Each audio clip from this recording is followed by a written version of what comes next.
We are in the bottom of Kuf Tes Vav Amid Beis.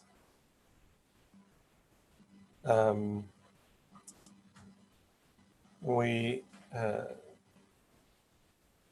were learning the halachas of saving something on Shabbos from a fire, from the house or the courtyard into a place that you're generally not allowed to carry, unless there was an eruv made and an eruv had not been made.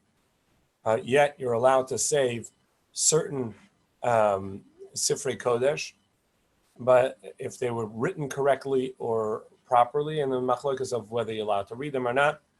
And the Gemara was asking if a Sefer Torah is missing most of the letters, and all you have is 85 letters that you can retain, whether you save it or not. And that's based on the 85 letters of the smallest parsha in the Torah by Ibn Sa'ar we had a few weeks ago. It's denoted with a special inverted nun at the beginning and end of the parsha, and the Gemara is going to address that now. Tana Rabbanan by Ibn Sa'ar Aaron Vayom Moshe parsha zu asala kadosh baruch hu samaniyos milamala lamata. At the start and beginning of that parsha, Vahiben Sa'ar Mayom and Moshe, the Torah, Hashem made within the Torah a demarking, a siman, at the beginning and the end, which is an inverted nun. Lomar, to tell us, and now we go to Kuf Tazayin and Aleph 116a, She'ein zu makoma. So the first opinion in the Brisa says that this is to teach us that this is actually not the correct place for this parsha. Essentially, as the Gemara is going to tell us soon, this should have been written when Bnei Yisrael are moving, when it discusses the travels of Bnei Yisrael, and here it is after that. Right? Rebbe Omer, however, Rebbe says, "Lo min Hashem uzeh." No, that doesn't seem the reason why. That's not the correct reason for it. Rather, that this in of itself is worthy of being a sefer, a book of the Torah. So when people say there are 5 books and we call it a chumash, actually there are 7 books, because Sefer Bamidbar, or Vayidaber as Rashi calls it, the Sefer Bamidbar, which we're in the middle of reading now, is divided into 3. Because it's smack in the middle of the part of the Sefer, there's Vahiben Sa'ar, an 85-letter Sefer, a very important but individual Sefers, which divides the Midbar into the first part up until there, and the third part thereafter. So you have 2 additional Sfarim, so there's a total of 7. So the Gemara says, "Kaman al Zahadam and B'Shimon and Mishmu ben Nachman or ben Nachmani." Whose opinion is this that was said in the name of Shmuel ben Nachmani, Amar Rabbi Yonasan, in the name of Rabbi Yonasan, Chatzva Mudei Shiva, that when the pasuk says that the Torah was hewn out of 7 pillars. Elo Sheva Sifrei Torah. These are the 7 books of the Torah. Come on, Karebi. That's like Rebbe, right? So it's a good trivia to ask. What are the 7 books of Moses, right? What are the not Chumash but the 7 Sfarim? The Midbar is divided into 3. Come on, Karebi. This is the opinion of Rebbe. Mantana the Polygalated Rebbe, and whose opinion is the first opinion that disagrees with Rebbe and says that really it's not on account of it being its own sefer, but rather on account of it not being meant to be there. And as we'll see, that Lasid Lavo, even though the Torah will not change, meaning none of the mitzvahs go away, but the order of the Torah will change, and this parsha will go back into the parsha of the travels of the Galim, the encampments of Bnei Yisrael. Rabbi Shimon Gamliel. This is the opinion of Rabbi Shimon Gamliel. The Tani we learned Rabbi Shimon ben Gamliel Omer Asi the Parsha Zushati Oker Mikan with the Kosep B'Makoma. In the future, the Torah will come, will move this parsha to its intended and appropriate place. Well, then why was it written now? Why did Moshe put the Torah, this section here? To divide between two negative parts where Bnei Israel sinned or deviated from the path they were supposed to do. So this is going to divide between the first Puranis, L'Puranis Shnia, to the second Puranis. And this is divide there. And then Lasid Lava, when people will not have the desire to sin or to deviate from the path, this will no longer be needed there, and it will be moved back to its original place. What is the second Puranis? What is the second bad? It says, Bnei Israel were complaining, even though that they had the man, which was a great bracha. They were complaining they wanted meat. And what's Puranis Rishona? Vayisu Mahar Hashem. And the first Puranis is that it says that they left. And they traveled from the mountain of Hashem, and as it continues, it says, "Derech Shloshes Yamim," 3 days, and the traveling 3 days was away, and was from the Torah, and it caused desire, according to Rashi. Tues has a different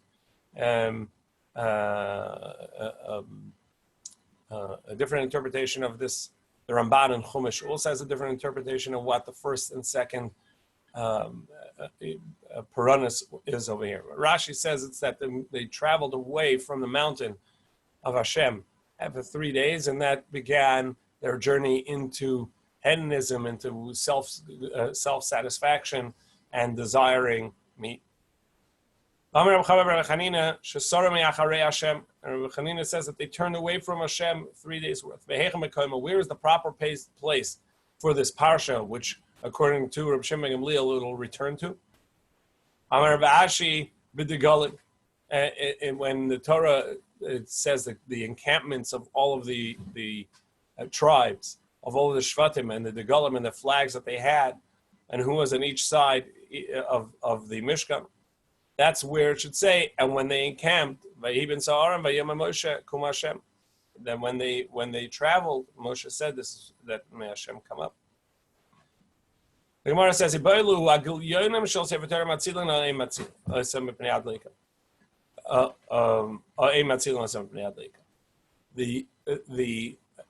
empty areas, the margins and empty folios of the Torah, are those also saved from a fire or not? They're a part of the Torah, but they're not a part of the written Torah.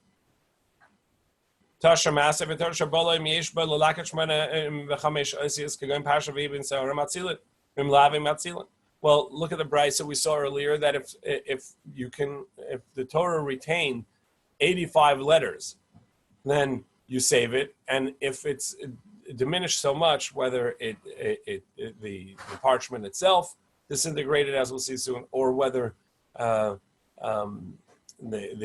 ink or the dye, the ink diminished so much so that you can only tell 85 letters. So then you'd still save it. Less than that, you don't. Mamai, why do we need these 85 letters? Typically, Mashum Gilead, why don't we say it's no worse than the margins? If the margins need to be saved, if the top and bottom open part of the parchment needs to be saved from the fire, so for sure the part that used to have letters on it and writing on it and then diminished. So where it says Balashani, no, perhaps this is worse, that where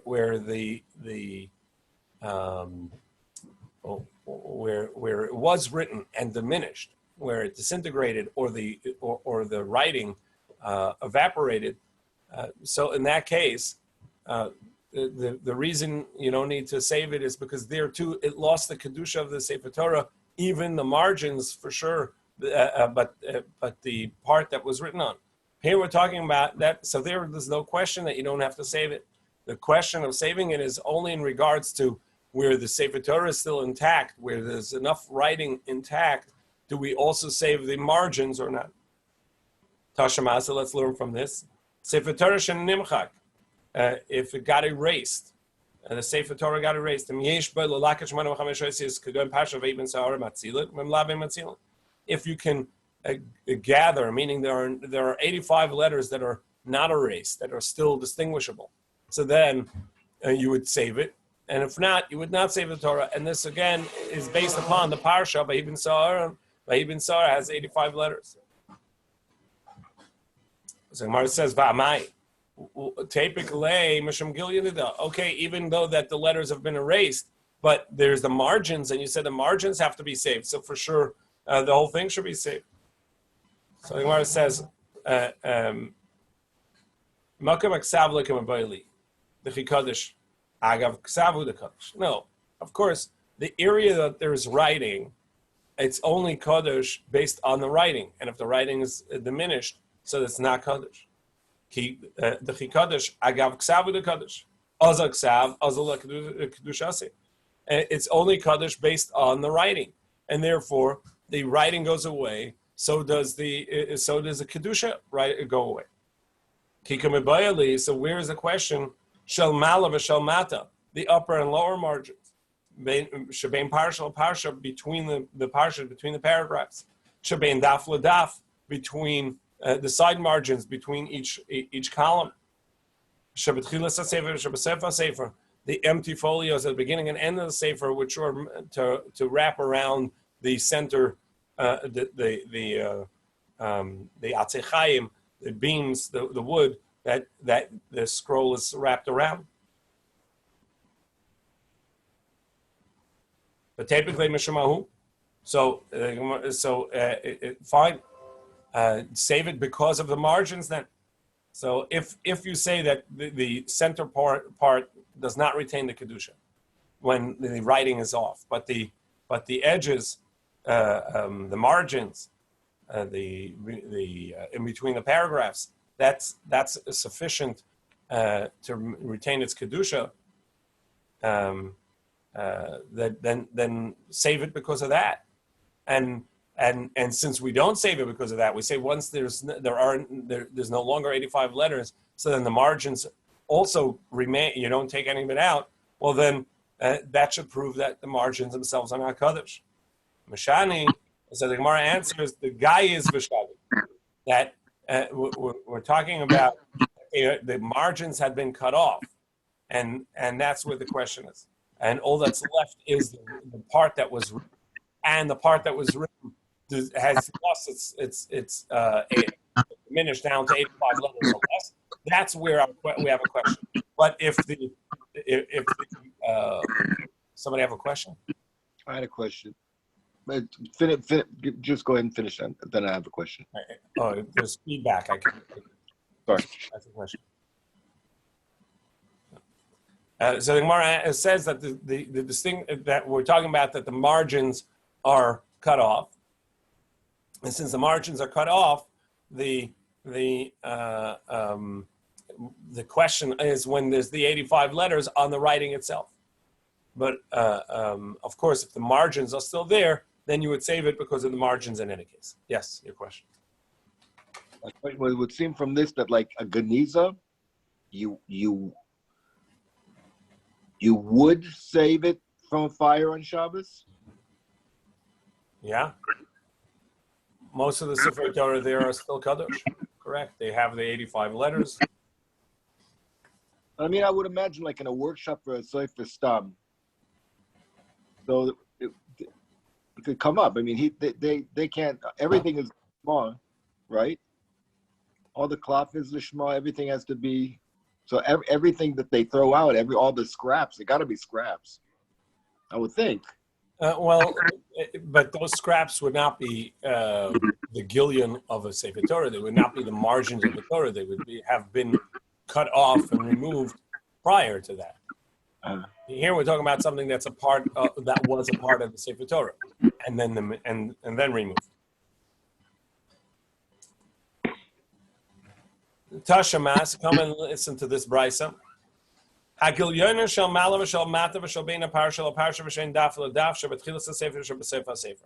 margins, whether above or below, whether between the paragraphs, whether between the columns, whether the open folios at the first or last, at the beginning or the end of the book, they make the hand tameh like the Sefer Torah. We learned earlier by the Yud Ches Davar, by the 18 enactments of Tumah, that touching a Sefer Torah makes a hand tameh for touching Teruma. And the reason was, it was enacted, was because of the Kedusha of the Torah, whether it was food being left there, whatever the reason was, but the enactment of Tumah, of touching the Sefer Torah. And that's not only for where the writing is, but even the margins and the open areas are also going to be tameh siyadayim. So they make a hand's tameh. So you see that it has the kedusha of a Sefer Torah. It has it is like a Sefer Torah. And when it says Dinul Agav Sefer Torah Shani, of course, while you have a proper Torah there that has not been diminished, and the Torah is intact, so then the margins are a part of the Torah, and it'll count as the Torah, and it'll cause Tumas Yadayim in the hand to be tummy in regards to Teruma. However, we're not talking about that. What we're talking about is where the Sefer Torah, the writing part, has been diminished and has been erased, and so the Sefer Torah itself has lost its kedusha, and the question is, do the margins, which never had writing to begin with, and therefore they didn't change, are they still kadosh as the margins of a Sefer Torah, or do we say since the text itself has been erased and diminished, therefore the margins as well lose their kedusha? Tashema. So come on in here from here. Hagilyonim v'sifrei minim. The writings and the margins of a Christian Sefer Torah, a Torah written by Christians. We don't save them from a fire. You allow them to be burnt in their place. Them and the names of Hashem that are written in there as well. Sefer Torah. Wouldn't you say it means the margins of the Sefer Torah when it says Gilyonim? Lo, Gilyonim the Sifrei Minim. What it means is the margins of these Torah written by the Christians. So Gemara says, well, why do we need to tell you that? Hashta Sifrei Minim Gufayu Ematzilin. If the Sefer Torah written by a Christian itself, you don't save. For sure, the margins, you don't save Gilyonim and Bayim. So I need to tell you that. So this is what it means. It means to tell you that the Sefer Torah written by the Christians is like an empty folio. The writing has no meaning, no count, no value. It doesn't count, and therefore it's like an empty piece of parchment, and therefore you can't save it. It remains to be in the. You keep it in the fire and you allow it to get burned. You don't save it because the writing is of no significance. And the chiddush is even the writing in Hebrew of the name of Hashem is of no significance. Gufa. So let's analyze this halacha. Hagilyonim, the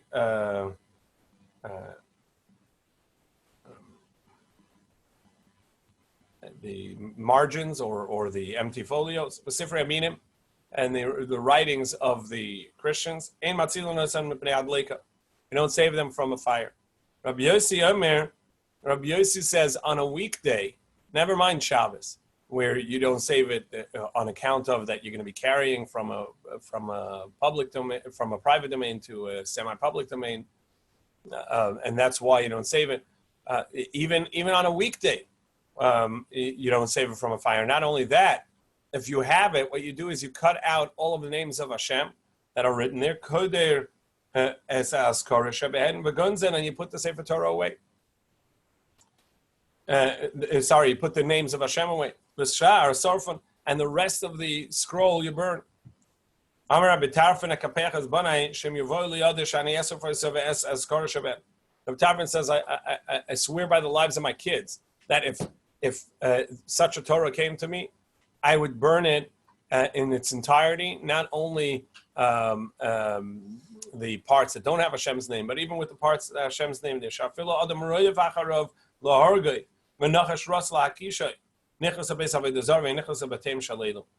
because even if a person is being chased by someone pursuing to kill him, or by a snake that's and he's in danger, you run into a house of idolatry. So you run into a Hindu temple, but you don't run into a Christian house of worship. Because these know Hashem, they know the Torah, and they deny it.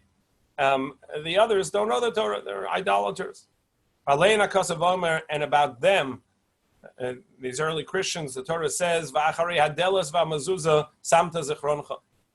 behind the door you hide the reminders.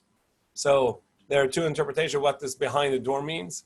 Rashi here learns that you know Torah, but you throw it behind. You know Hashem, you know Torah, and you throw it behind the door, hiding it.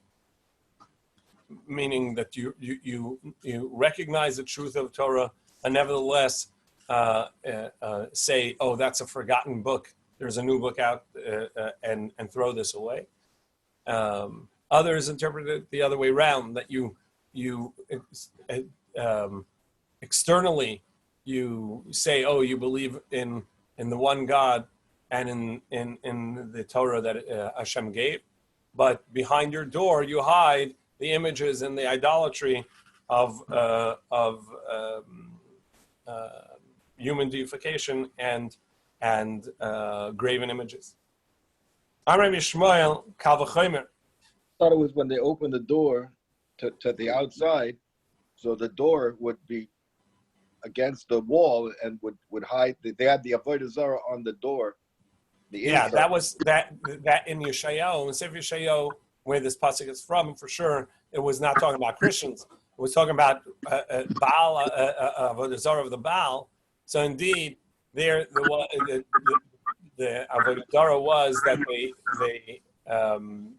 had the image of the idol on the back of the door, but split in half, and every single time they would every time they would open the door, it would diminish. It would split it in half, and you couldn't really see. So somebody coming to the house wouldn't see the idol, but when the door was closed, you were able to see the idol. Right. That's. Sorry, what? I'm sorry. I was unmuting you, and you were unmuting yourself. So try that again. What are you saying, Michael?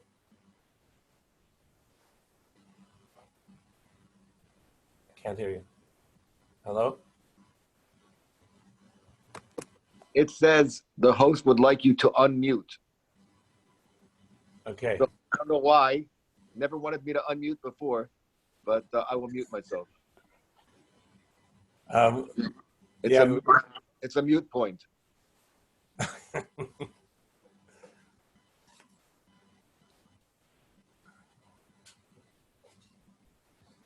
Amar Rabbi Shmuel. So Rabbi Shmuel says Kavachomer.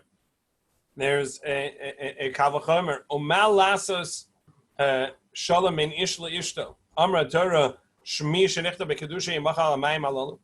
Shematilim kina be'eva betachas be'yisrael avim shebeshamayim. So by the Sota, the Torah says that since there's a jealousy or a kina, whatever the word for that would be, in this man who says my wife has been hanging out and going to private with this other man.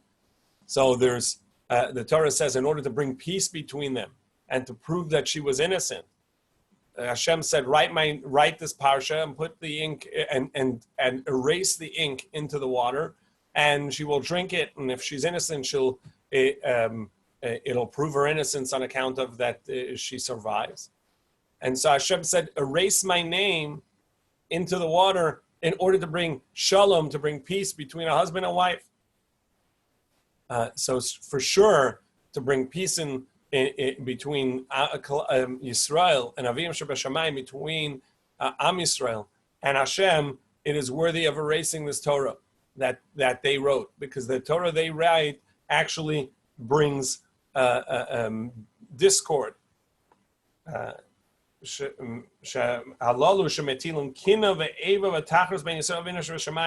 It brings discord and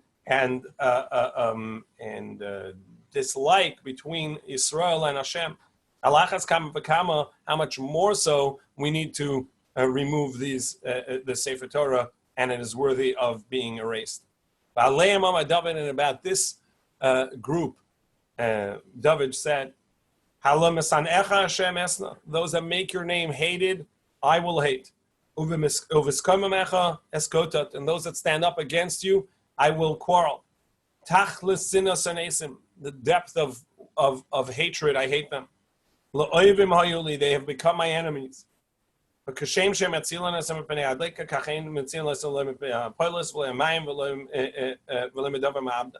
And as we don't save these Torahs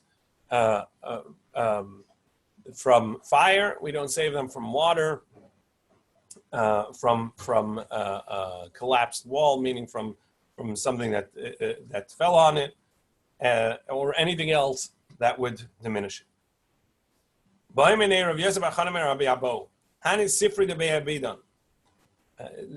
Rashi and the Rishonim say that Beit Abidan was a house of debate, a debate society, and there's a question in the Gemara if it was specifically Christian or it had been taken over by the Christians, but it was a place of debate whether this is worthy of going to or it should be ignored.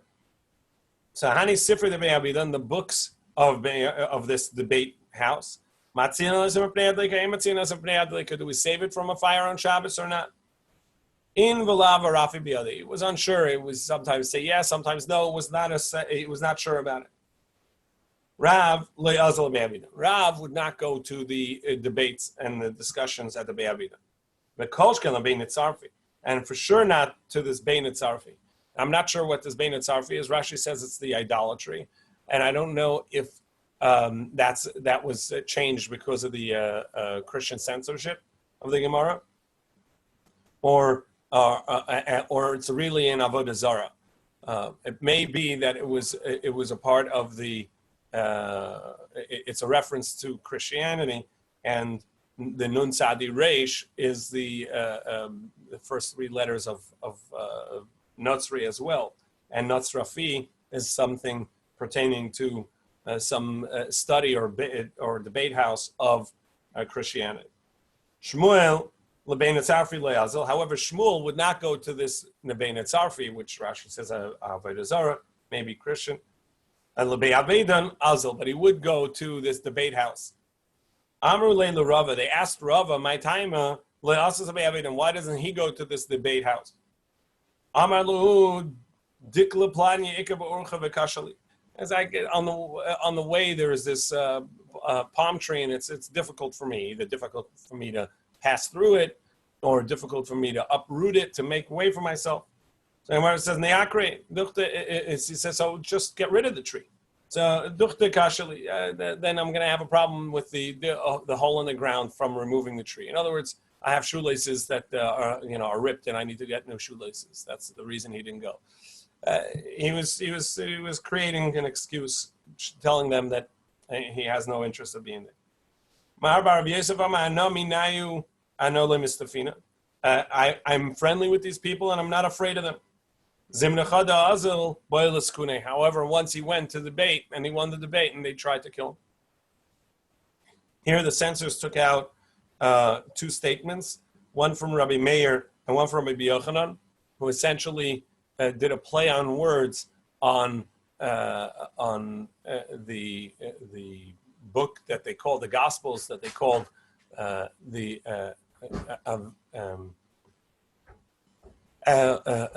evangel, where the word evangelist comes from, the Evangela, and the play on words was Avon Gilion. It's a scroll, Gilion, a piece of paper, Avon of sin.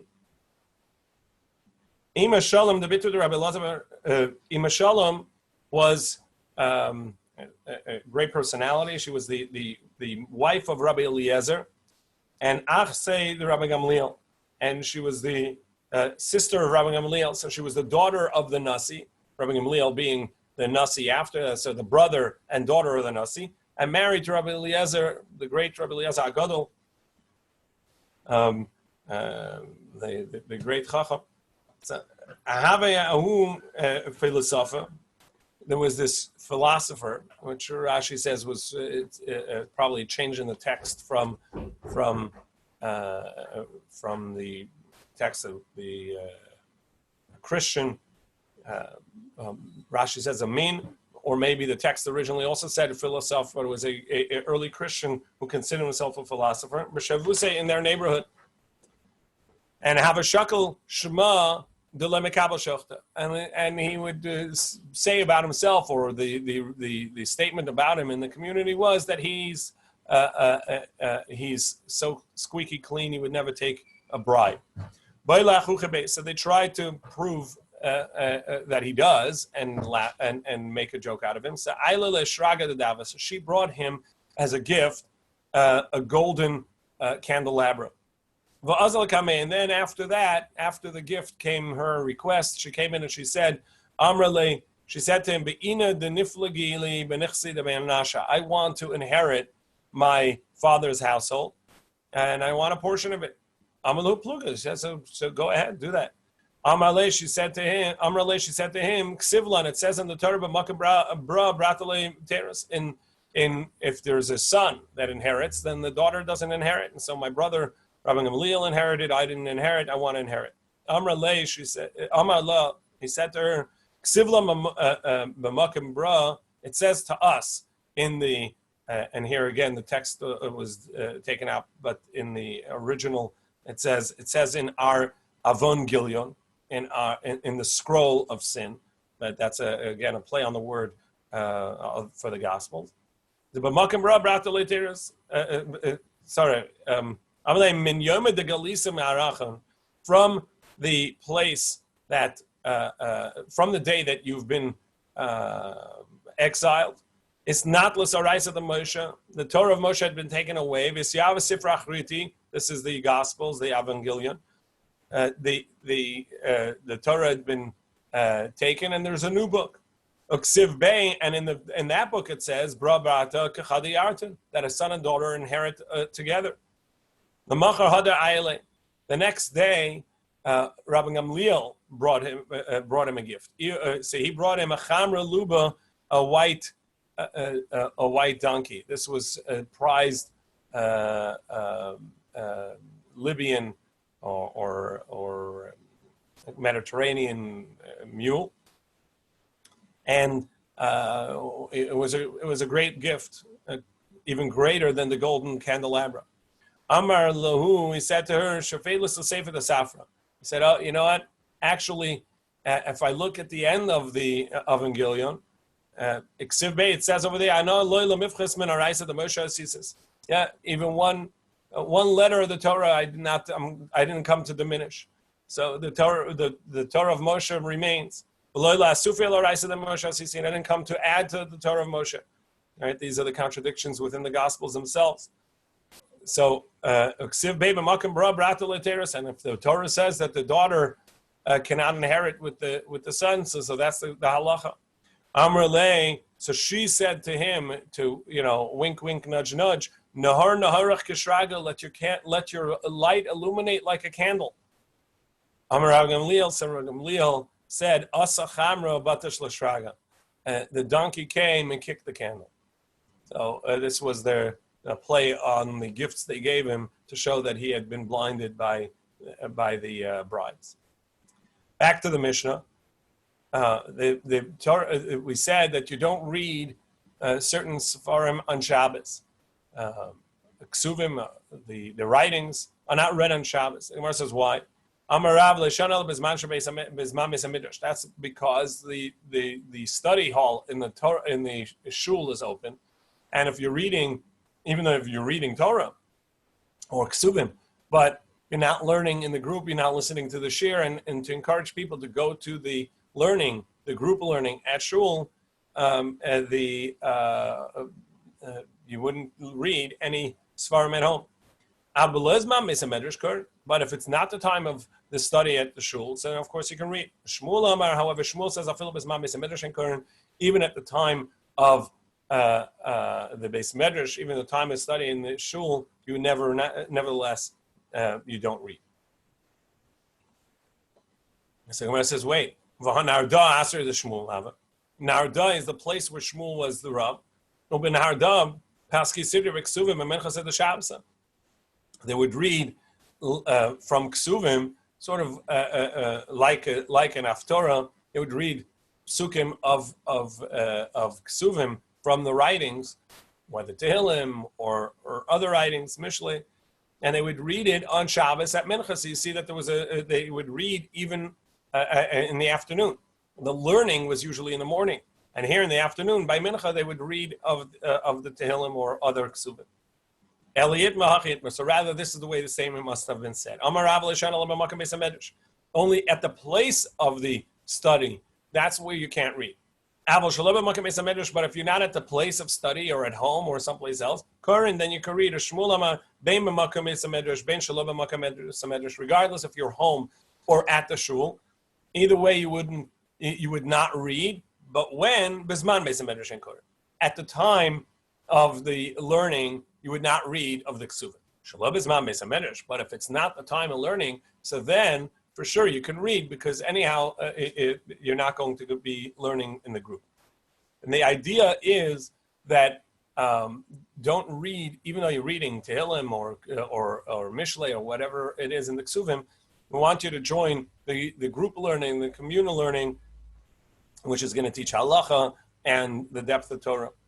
Shmuel Tamei, and Shmuel follows opinion the Ben Harda Paski Siddur the Ksuvim and Mechas of the Shabsa, and that's indeed according to Shmuel's opinion that in the afternoon they would read Psukim Ksuvim sort of like after.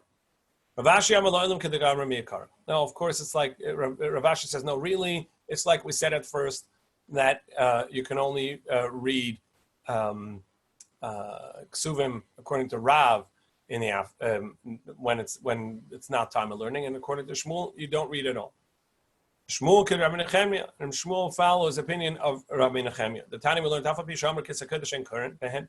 Even though we said you don't read Kisei Kodesh on Shabbos, Avoshonim behen v'Darshim behen in public in the teaching of the group, the reading it as a group. So there you would read them. Darsha behen nitzach lipsek maybe v'royba, and you need a pasuk. You bring it and you look at the pasuk itself. And Rabbi Nechemia explains, and what's the reason? So why can an individual not read from the ksuvim, but in the shul, in the teaching and in the reading, you would bring them? So that people say, if I can't read ksuvim, the writings, for sure I can't read my individual documents. And this is the halacha that is a prohibition of reading documents on Shabbos. Rashi says there are letters that pertain to business deals. Rashi says it's cheshbonios, which are basically your ledger of finances, or letters. Now, exactly which letters? Rashi says limtzo chayfetz. That could be to find desire, meaning it's just friendly letters, or limtzo chayfetz, meaning that it's seeking particular items. Tosa says no. That what we're talking about are legal documents of loan and obligation. Michael, you want to say something? Yeah, and Shmir Shabbos Kirchose said there's a problem with seating charts. So we'll get to that in a moment. Yeah. The concept is anything that you're likely to write, to make demarcations, to change something. That's called shitrei adiotis. You're not allowed to read them on Shabbos. And so Tosa says, really, it's a loan document. It's a business deal that you're reviewing, and on Shabbos, that's not the proper thing to do. Primarily, the idea is that you may come to write and fix the documents, edit the documents. But if it's something that's just a letter, Tosa goes to length to say that all those would be permissible. Of course, letters are permissible to be read, whether you think they're important or you know that they're not. Essentially, but the main thing is that if it's something that is a document that would be edited, you would not read it on Shabbos unless it's in a manner that you wouldn't edit it. Classic case is seating charts or menu lists. In order to read those, they should either be in a sheet protector. So people that are making an event on Shabbos, or caterers, or somebody has a menu for at home for their guests on Yantiv or whatever it may be, to have those in a sheet protector or hung up on inside the cabinet wall or something.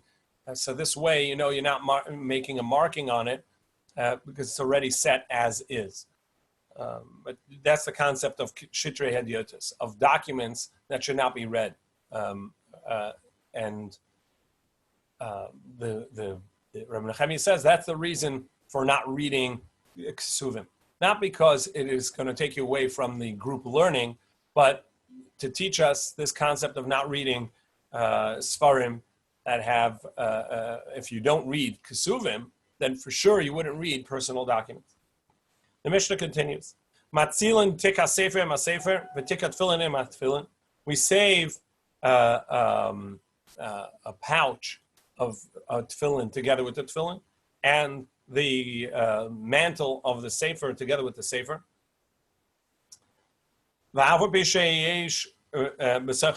And even if it happens to be that in your tefillin bag you also have money, which is muktzah on Shabbos, nevertheless, you would save the tefillin in its pouch, so you can save the pouch, and in it has the money. That's fine as well. Where do you save it to? As we saw, we discussed earlier. So the first opinion says you can only take it into a cul-de-sac, into a street that doesn't cut through from one side to the other. And Ben Beseira says you can even take it into a street that goes through and through. Either way, there would have been a need for some sort of demarcation or eruv, and yet you're allowed to save it, and that's the chiddush. You can save it from a fire, even though that there's no eruv, and it would have needed an eruv, as long as it's not a proper public street, like as we've mentioned earlier, which has it's intercity or it's within the city and goes from one end of the city to the other straight, direct, without hindrances. That would be a real public domain. We don't have many of those. So to your street, there would be a derabanan public domain. Normally, you would have to have an eruv in order to carry there.